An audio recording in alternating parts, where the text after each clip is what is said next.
حضور رحمت عالم صلی اللہ علیہ وسلم کے شغل تجارت کا ذکر قیس بن سعد مخزومی اس طرح فرماتے ہیں کہ آپ بہترین شریک تجارت تھے، نہ جھگڑتے تھے، نہ کسی قسم کا کسی کے ساتھ مناقشہ بحث و مباحثہ کرتے تھے۔ اس طرح آپ کے تجارت کی عمدگی کو عبداللہ بن سعد رضی اللہ تعالیٰ عنہ بیان فرماتے ہیں کہ میں دور جاہلیت میں رسول اللہ صلی اللہ علیہ وآلہ وسلم کا شریک تجارت تھا۔ جب مدینہ منورہ حاضر ہوا آپ نے فرمایا کہ کیا مجھے لے جاتے ہو؟ میں نے عرض کیا کیوں نہیں؟ تو آپ تو بہترین شریک تجارت ہیں اور بہت اچھے ساتھی ہیں، نہ کسی کو فرمائے کہ کسی بات کو ٹالتے ہیں،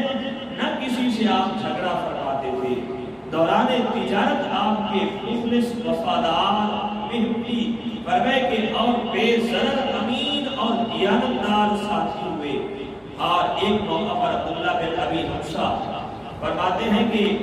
ایک بار میں نے حضور اکرم صلی اللہ علیہ وسلم سے عرض کیا کہ آپ یہاں ٹھہرے، میں آپ کی فلاں شے ابھی لے کر واپس آتا ہوں۔ میں نے حضور کو فرمایا کہ آپ یہاں ٹھہرے، میں ابھی آپ کی فلاں شے لے کر آتا ہوں۔ فرماتے جب میں گھر گیا تو مجھے وہ بات بھول گئی۔ نبی الانبیاء صلی اللہ علیہ وسلم کو وہاں میں روک کر آیا تھا۔ ابھی آپ کی عمر مبارک علماء نے لکھا کہ 25 سال کی ہوئی تھی۔ اس عمر کی جوانی کی عمر آپ، یہ نبوت کے پہلے کے واقعات ہیں، بعثت سے پہلے کے واقعات ہیں، اور اگر ظاہری دنیا میں اعلان نبوت نہیں ہوا تھا اس سے پہلے کی زندگی کے یہ واقعات۔ اور حضرت عبداللہ بن ابی حفصہ آپ فرماتے ہیں کہ میں 3 دن تک واپس نہ گیا۔ تیسرے دن مجھے بات یاد آئی، میں نے تو محمد صلی اللہ علیہ وسلم سے وعدہ کیا تھا۔ فرماتے ہیں میں دوڑا وہاں پہ، جب دیکھا وہاں پہ میری حیرت کی انتہا نہ رہی، جہاں پہ حضور رکے تھے وہیں کھڑے تھے، اور آپ نے صرف اتنا فرمایا تو نے مجھے یہاں پہ 3 دن انتظار کروا دیا۔ حضرت فرماتے ہیں کہ یہ نبی الانبیاء صلی اللہ علیہ وسلم کی زندگی کے یہ انمول واقعات تھے، اتنے وعدہ وفا تھے۔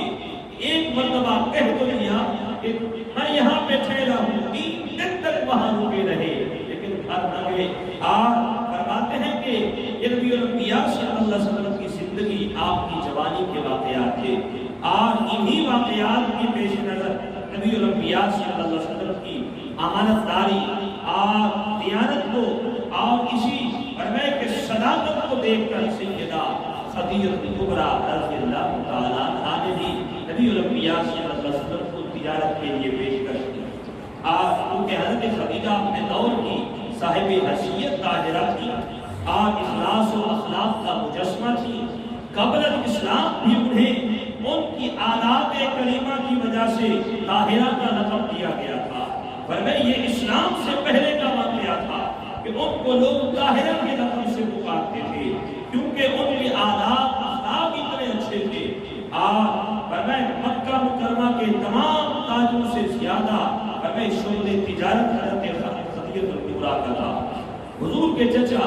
حضرت ابو طالب نے نبی الانبیاء صلی اللہ علیہ وآلہ وسلم سے فرمایا اے محمد، اے میرے بھتیجے، فرمایا تجھے تو معلوم ہے ہمارے گھر کے حالات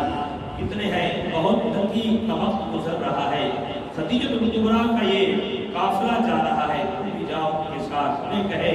آپ کو مال دیں گے۔ نبی الانبیاء صلی اللہ علیہ وسلم نے فرمایا اے چچا، میں خود جا کے ان سے سائل نہیں بنوں گا، میں ان سے مانگوں گا نہیں، ورنہ وہ خود مجھے کہہ دے تو چلا جاؤں گا۔ یہ بات کسی نے جا کے خدیجہ کبریٰ کو بتائی تو انہوں نے تو پہلے ہی نام سن رکھا تھا، نبی الانبیاء صلی اللہ علیہ وآلہ وسلم کو یہ پیشکش کی۔ آپ فرماتی ہیں کہ آقا کریم صلی اللہ علیہ وآلہ وسلم نے سارا ماجرا فرمائے کہ اپنے چچا حضرت ابو طالب کو سنایا کہ مجھے حضرت خدیجہ نے کہا کہ میں باقی کو جتنا معاوضہ دیتی ہوں اس کا دگنا آپ کو دوں گی، میرا مال لے کر جائیں۔ اور نبی الانبیاء صلی اللہ علیہ وسلم تیار ہو گئے، قافلہ تیار ہوا، اور حضرت خدیجہ نے اپنا غلام جن کا نام قیصر تھا اس کو ساتھ بھیجا، اور بھیج کر یہ حکم فرمایا لا تعص لہو امرا، فرمائے ان کی نافرمانی مت کرنا، ولا تخالف لہو رایا، فرمائے کہ اور ان کی مخالفت بھی مت کرنا۔ فرمائے معلوم ہوتا ہے حضرت خدیجہ نے میسرہ کو جو بھیجا تھا نگرانی کے لیے نہیں بلکہ غلامی کے لیے بھیجا تھا کہ میرے کریم کی غلامی کرنی ہے۔ اور 15 یا 16 ذی الحجہ کو یہ تجارتی قافلہ مکہ مکرمہ سے روانہ ہوا، اہل خانہ نے الوداع کیا، اور خاتم النبیین کے مؤلف شیخ ابو محمد زہرہ علیہ رحمہ اس طرح بیان فرماتے ہیں ایسا قافلہ چلا جس میں وہ ذات والا صفات تھی جو ساری کائنات سے افضل والا تھی۔ اب قدرت کا لطف و کرم اس کی حفاظت فرما رہا تھا۔ کئی دنوں کے بعد یہ قافلہ شام کے مشہور شہر فرمائے کے مشہور مقام بصرہ میں پہنچ گیا۔ وہاں ایک راہب کا عبادت خانہ تھا جس کا تذکرہ ہم نے کل بھی بیان کیا تھا کہ بحیرہ راہب، لیکن اب وہاں پہ فرمائے کہ وہ موجود نہیں تھا۔ حضور پاک صلی اللہ علیہ وسلم نے اس سے قبل 12 سال کی عمر میں اپنے چچا ابو طالب سے کی معیت میں یہاں پر قیام فرمایا تھا، اور اب 25 سال کی عمر میں فرمائے جب یہاں پہ آئے تو یہاں پہ وہ بحیرہ راہب تو نہیں تھا، اس کی جگہ پہ ایک نستورہ نامی راہب موجود تھا، اور یہاں پہ قیام کیا، اور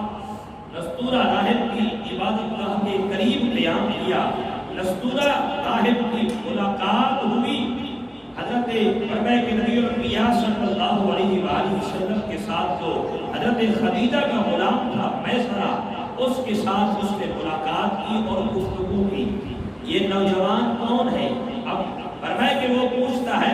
نستورہ راہب میسرہ سے پوچھتا ہے کہ یہ نوجوان کون ہے جو درخت کے سایہ میں تشریف فرما ہے؟ تو نوجوان فرمائے کہ میسرہ غلام نے کہا کہ یہ مکہ المکرمہ کا ایک قریشی نوجوان ہے۔ راہب نے حضور پاک صلی اللہ علیہ وآلہ وسلم کی زیارت کی اور قریب ہو کر سر مبارک اور قدمین شریفین کو بوسہ دیا اور اس طرح کہنے لگا آمنت بک واشہد انک الذی ذکرہ اللہ تعالی فی التوراۃ، میں آپ پر ایمان لے آیا ہوں اور گواہی دیتا ہوں آپ ہی وہ رسول ہے جن کا ذکر تورات نے کیا ہے۔ پھر اس نے شام دونوں کندھوں کے درمیان مہر نبوت کی زیارت کی اور اسے چوما، پھر گواہی دی، پھر کہا میں گواہی دیتا ہوں آپ اللہ کے رسول ہے اور نبی امی ہے جن کی بشارت حضرت عیسیٰ علیہ السلام نے دی تھی۔ اور نستورہ نے یہ الفاظ بھی استعمال کیے تھے، ان کو فرمائے کہ امام صالحین سبل الہدی والرشاد کے اندر نقل فرمایا، فرمائے ہوا نبی و آخر الانبیاء، فرمائے یہ وہی نبی ہے جو آخر الانبیاء ہے، خاتم النبیین ہے، فرمائے ان کے بعد کوئی نبی نہیں آئے گا۔ راہب کا یہ ایمان افروز اور اب کوئی کا یہ واقعہ سن کر میسرہ حیران رہ گیا